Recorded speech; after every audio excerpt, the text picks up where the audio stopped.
All right. Good evening, East Hampton Town Board. We're live on YouTube. Phone lines are open, and this meeting is being recorded. You may begin. Thank you very much. Do I have a motion to call the meeting to order? Second? Second. All in favor? Aye. Please rise to the pledge. Allegiance to the flag of the United States of America and to the republic for which it stands, one nation, under God, indivisible, with liberty and justice for all. Thank you very much.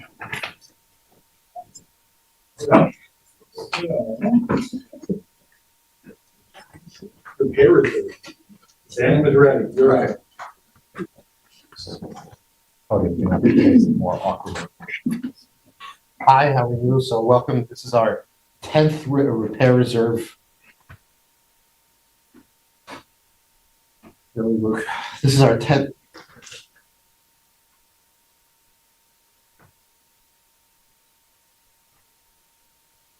It's our 10th repair reserve hearing. So you remember it's the same format. The district administration has identified several projects that it wants to see accomplished.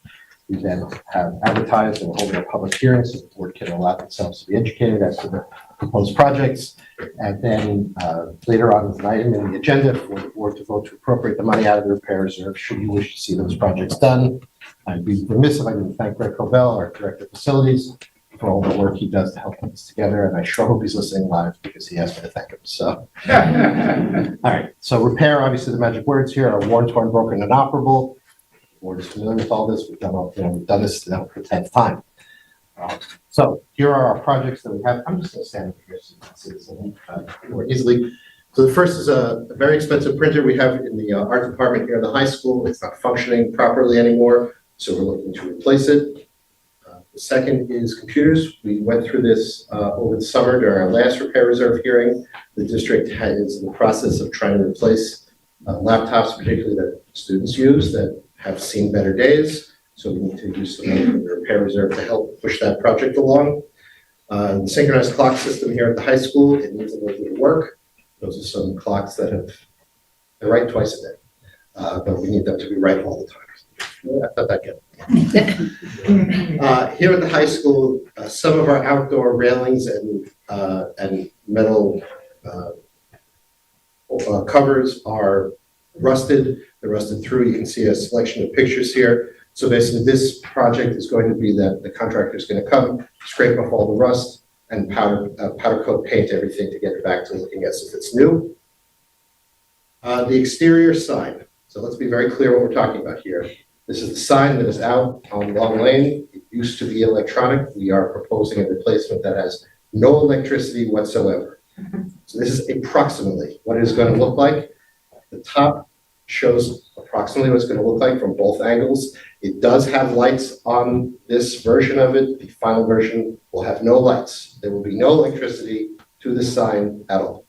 I don't know how much clearer I can make that. The bit on the right shows you what you would see if you were standing perpendicular to, straight on parallel with the sign. The one on the left shows the perpendicular angle. The picture on the bottom shows an example of approximately what it's going to look like when it's done. I think our sign will be shorter than this one here on the bottom, but I'm trying to give as best of an estimation as of what it's going to be. All right? It's going to be brick or the other stone? Looks like top one looks like it's. I think we're going with brick. So, but approximately like this. Yeah, I like the area being filled like the bottom side. It's going to say East Hampton High School. It letters like that on the bottom. Approximately. And it says underneath it, East Hampton Union Free School District. You can't see it from. Yeah. Great. All right. Okay. We're gonna do some tree trimming here at the high school. We have trees that are growing over the fences onto sports fields, so we're gonna cut back the trees. We've done tree trimming through the repair reserve before. At the middle school, we're gonna be redoing the parking lot with new seal coating and the sidewalk that wraps around the building as you're looking at the building on the left-hand side, it wraps about halfway around the building. It's cracked, it's made of asphalt. We are going to replace it with actual concrete for an actual sidewalk. This is a great example, if I could just step out of the repair reserve here for 1 second. At our bond meeting, we have talked about ways of pulling projects out of the bond that need to be accomplished and using other sources of funds in order to accomplish them. The parking lot and the sidewalk at the middle school have been identified by Greg and by Mike Guido, the district architect, as things that have to happen. We're able to use, with your approval, repair reserve money here to accomplish this project and thus reduce the financial burden to the bond. And this is just an example of how we're going to do that. There will be others that will come up from time to time. I'll try to point them out as we encounter them. But this is an example of, if we're not funding this through the repair reserve, it's got to go in the bond to get that. All right. At the middle school also, the flooring in the lowest level, the basement level, it needs to be abated and replaced. You can see that we kind of have a interesting mix of flooring there. Some of the tile is asbestos, so it's not friable at the moment. It's not cracked at the moment, but it's getting there, and we need to take care of it before it happens. And then at John Marshall, the main entrance doors, they get a lot of abuse simply from being used again and again and again all day long. You can kind of see in these pictures here how we have rust and decay that has happened. It's time to replace these doors. Making sure that they're secure is very important for the safety of the students and staff of the building, and also for the building envelope to keep the heat in and the cold out. A couple other projects. We have snowplow that needs to be replaced as we head into winter season. This particular plow is rusted. It does not plow too well. And then the athletic trainer cart. This is a cart that does not work anymore. Our athletic trainer, Nick Jarbo, goes from building to building to building, depending on where the student need is.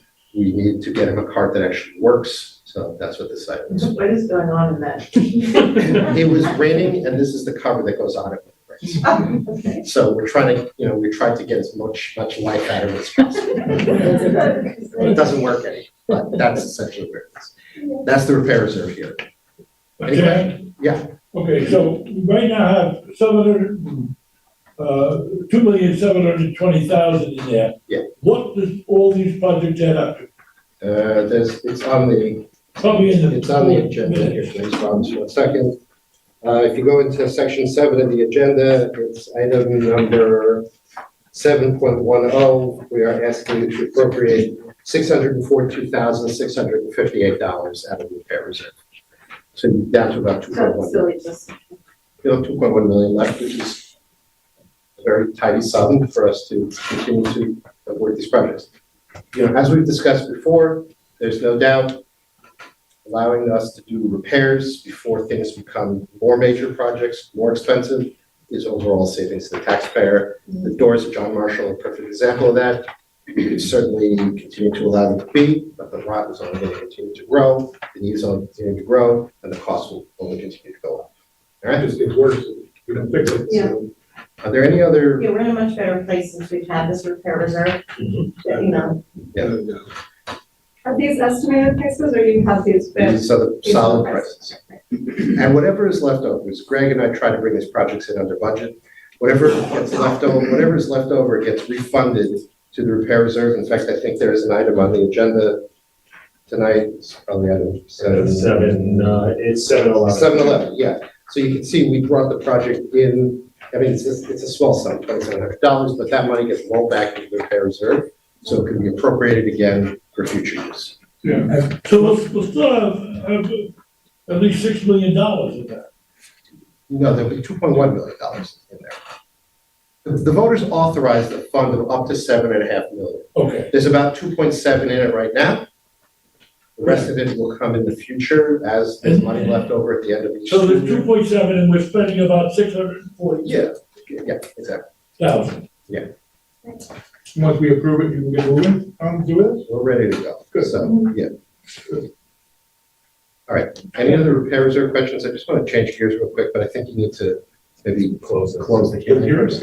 Yeah, motion to close the hearing. I'll second. All in favor? Aye. Thank you very much. Okay, this is not on your agenda, but we just wanted to throw this out there real quick. A brief update on the playground at John Marshall. They're cooking along. so we have to open up the new.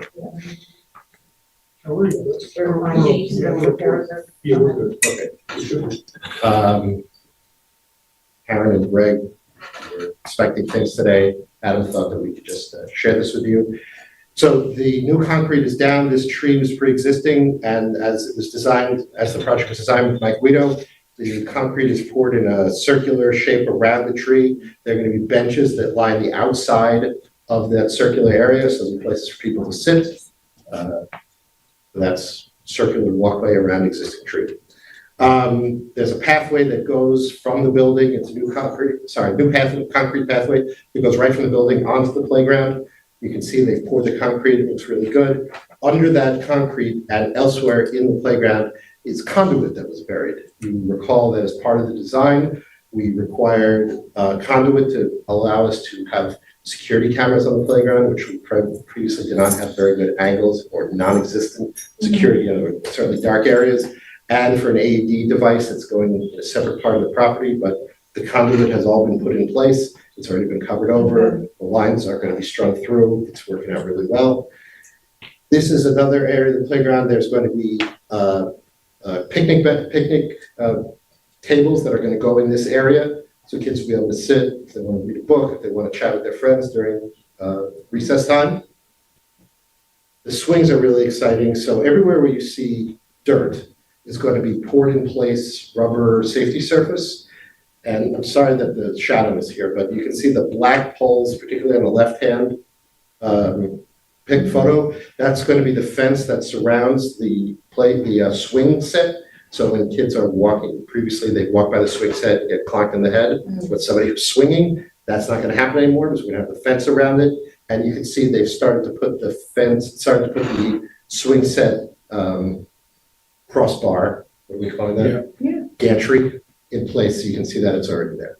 And the rubber safety service will probably go in next week. It's going to probably go last. Those are the pictures we have for this. So, and as we do more of this, we'll bring those set of pictures. Greg also wanted me to point out that's his shot. That's good. Thank you. Yeah, I'm just gonna, Kathy's up at the state conference for athletic directors, so I just wanted to bring the attention to our East Hampton girls volleyball Big Pink game.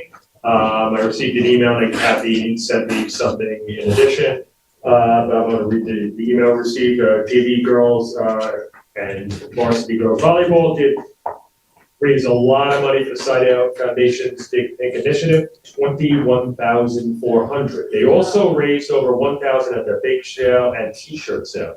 The goal was to surpass last year's total fundraising of $15,000. I think they did that. I want to give a shout out to the coaches and the girls, Coach Jacqueline Tasuno, Abby Downs, Bridget Eamon. Great job, and really appreciate they do this every year. And again, it was a resounding success. And a big thank you to the East Hampton community for supporting our sports teams and their charitable endeavors. Good, very good. Yes. Wonderful. Thank you. Sarah? Hi, everybody. So this breaking news, our Build On trip that was scheduled to go to Nepal, we just got word that due to the political situation there, as well as the upcoming elections in March, and who knows what that will bring, that it's not safe for student travel to go to Nepal. So they are pivoting and going to Malawi instead, same time frame, but different location. And Build On just came out, they just had their parent meeting tonight, and so filled them in on all things Malawi. So,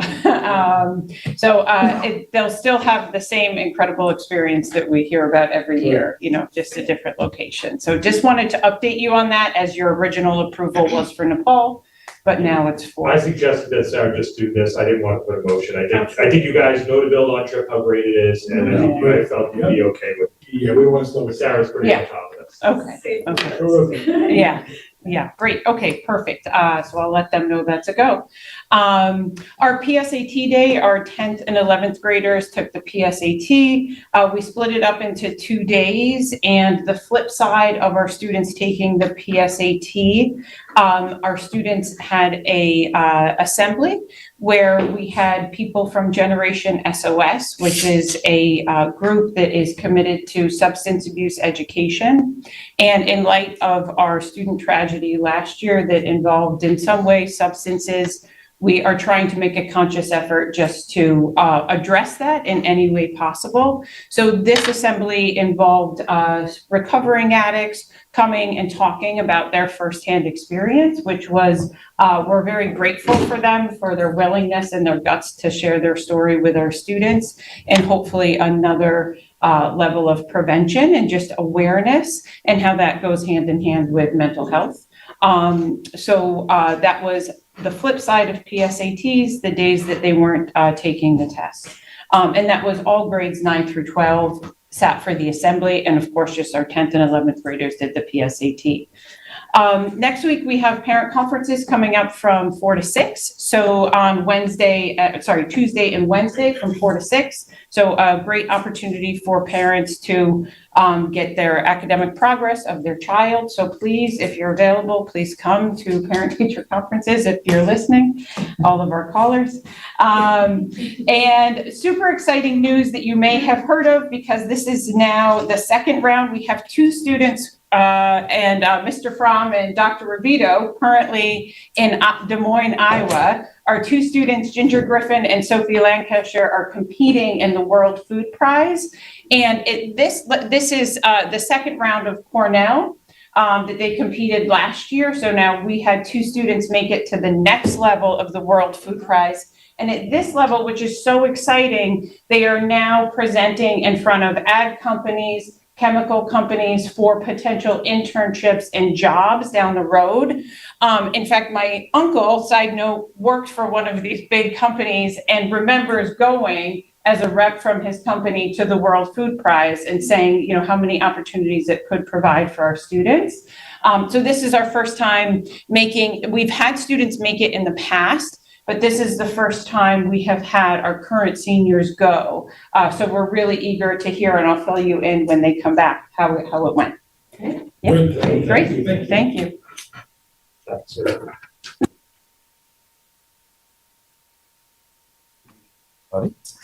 Today, we kicked off our PTA book fair, which, as you know, it's worth mentioning publicly because these women, and they're all moms, raise a lot of money and for the good of the school. And I said this to the whole building. This is different than when you were at the middle school, but now we've collaborated with Bookhampton and bring in really high quality trade books that range from, somewhere in the low teens to $30 a book.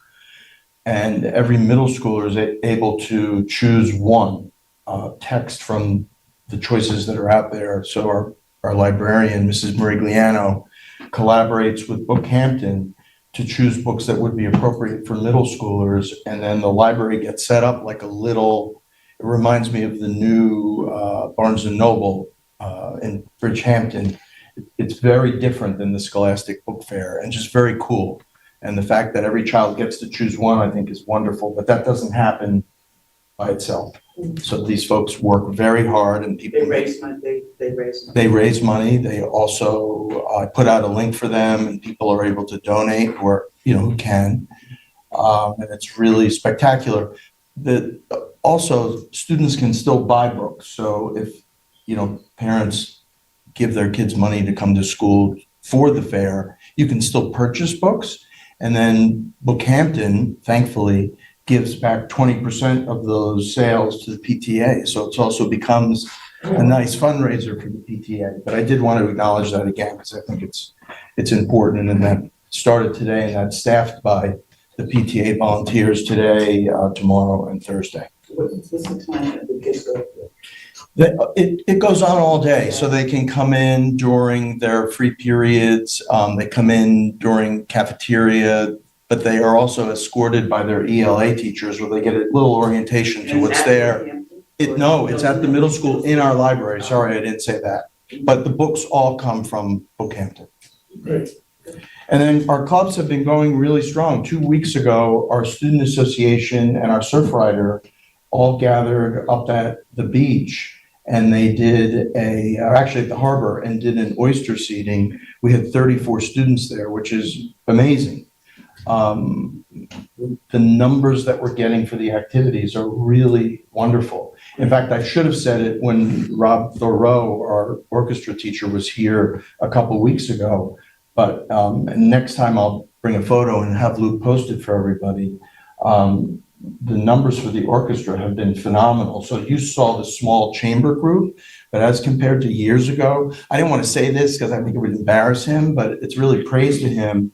When you see our concerts now, the orchestra fills the entire stage. And if you remember, that was always a very small group of 7 to 12 kids. So it's phenomenal that it's as large as the chorus and the band. Really, really, really great stuff.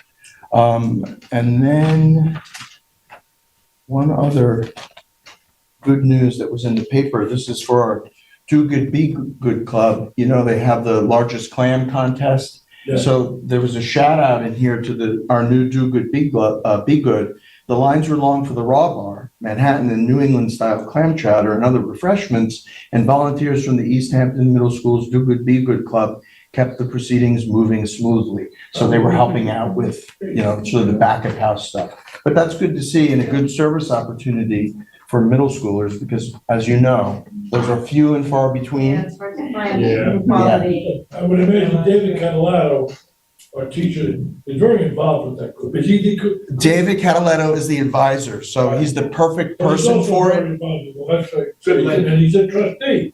Exactly, Great guy. yeah.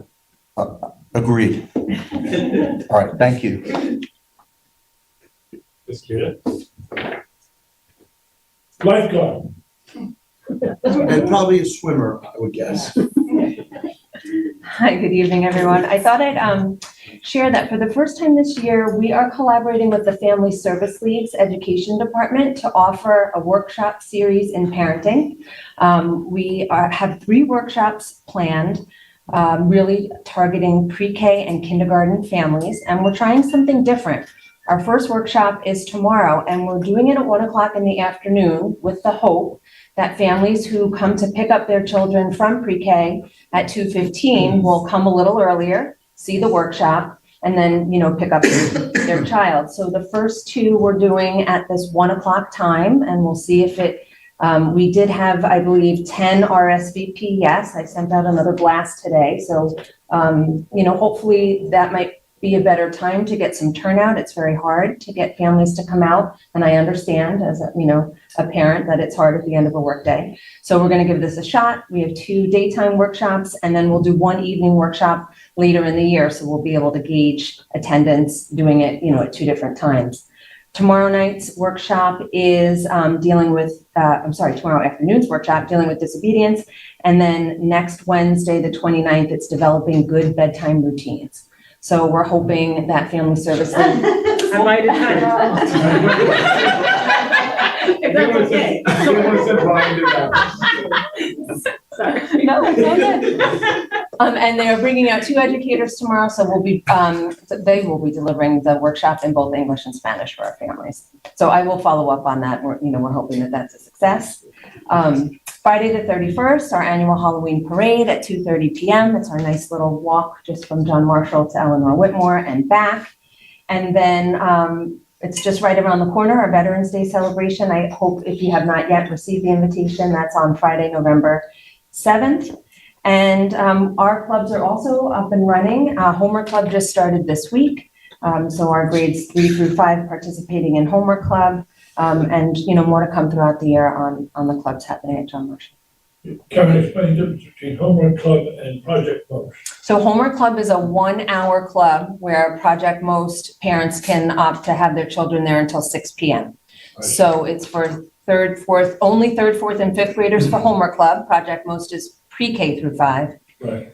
So we have a lot of students who just stay for that extra hour to get their homework done, and also on the parent end. It's a great. That's by our staff, the homework club is our staff. or project? It's Project Most run, but it is our staff that advises it. Okay, and is there any waiting list? Is Project Most taking all the kids that want to be in that? There are 13 students currently on a wait list for Project Most, and as you know, they will continue to hire to be able to service as many students as possible. So they are still hiring, but right now, We're trying to knock that number down. we are. Actually, they are. Okay, thank you. Ella, your turn.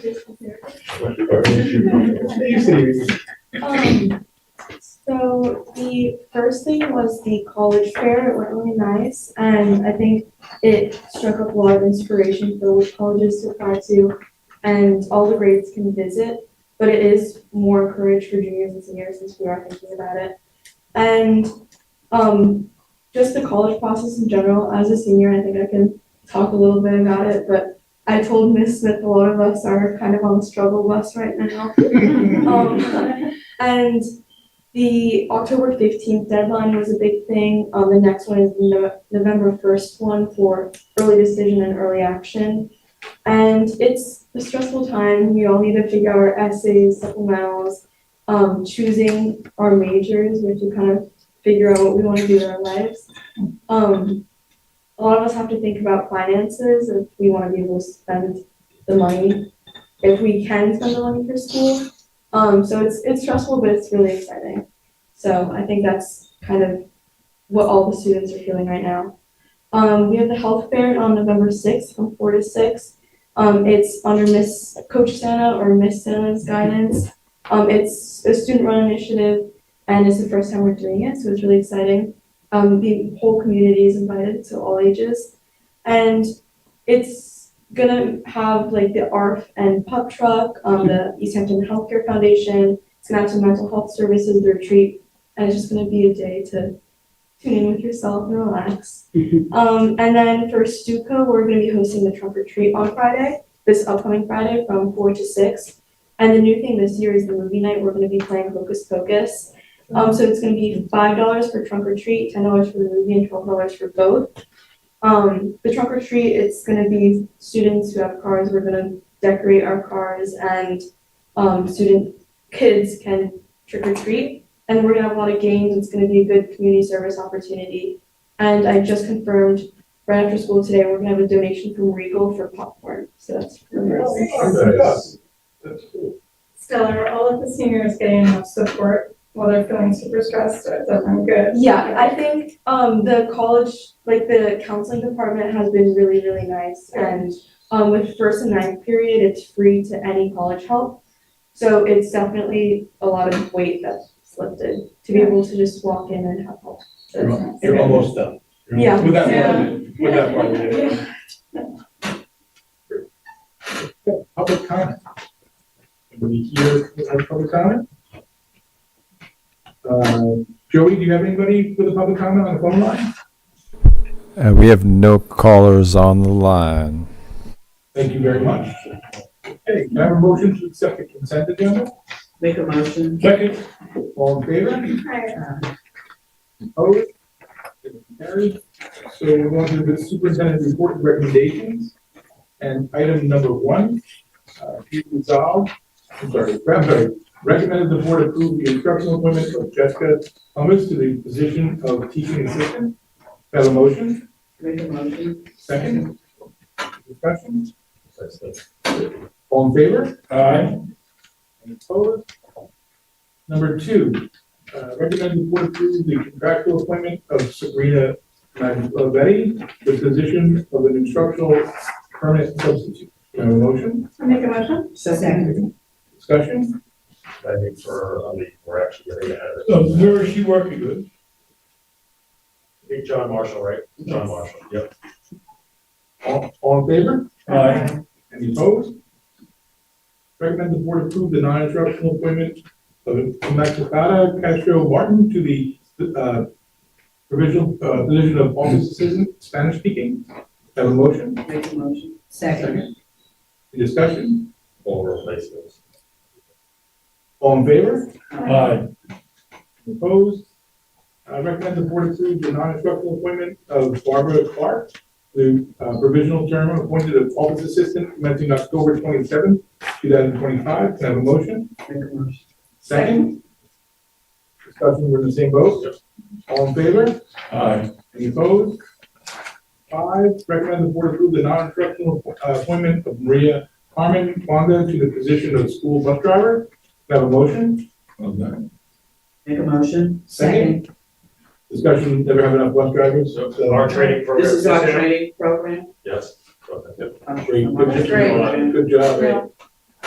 It's really gonna work well. It has. All in favor? Any opposed? Number 6, recommend the board accept a letter of resignation from Cindy Garcia from the position as part-time custodial worker 1, and the board approve the non-instructional appointment of Cindy Garcia to the position of custodial worker 1. Have a motion? I'll make a motion. Second. And where is she gonna work? Here. High school? All in favor? Aye. Any opposed? Number 7, recommend the board approve the non-instructional appointment of Yuri Merkin to the position of part-time custodial worker 1. Have a motion? I'll make a motion. Second. Second. Discussion? All in favor? Aye. Any opposed? Number 8, recommend the board approve the non-aligned sick bank according to the following guidelines. Can I have a motion? Motion. Second. Second. Any discussion? This is just a sick bank, all our unions have sick banks, this covers everybody who's not in the union except that. Not that part, All right. just so you know. Oh. Whole benefits. All in favor? Aye. Any opposed? No. Number 9, recommend the board approve the local revenues and tax levies for 2025-26 school year. Can I have a motion? Make a motion. Second. Any discussion? All in favor? Aye. Any opposed? Number 10, recommend the board approve the repair reserve fund expenditure pursuant to general municipal law, section 6-D, for necessary projects at the East Hampton High School, East Hampton Middle School, and the John M. Marshall Elementary School buildings. Can I have a motion? I'll make a motion. Second. Discussion, that's what we just heard about tonight. All in favor? Aye. Any opposed? Number 11, recommend the board approve the refund of $2,736 for the existing 2025 repair reserve. Can I have a motion? I'll make a motion. Second. Second. That's what Sam was talking about before. All in favor? Any opposed? Number 12, recommend that the board approve the budget transfers for the 2025-26 school year. Can I have a motion? Make a motion. Second. Second. Just move those. All in favor? Aye. Any opposed? And number 13, recommend that the board accept with gratitude the following donations. Can I have a motion? I'll make a motion. Second. In discussion? Thank you. Thank you very much That's great. to our donors. Much appreciated and always good to have. All in favor? Any opposed? No old business, no new business. Back to public comment. Joey, do you have anybody on LTV? We have no callers on the line. Okay, all right. Motion to adjourn. Make I move we move. Second. All in favor? Thank you very much. Have a great night.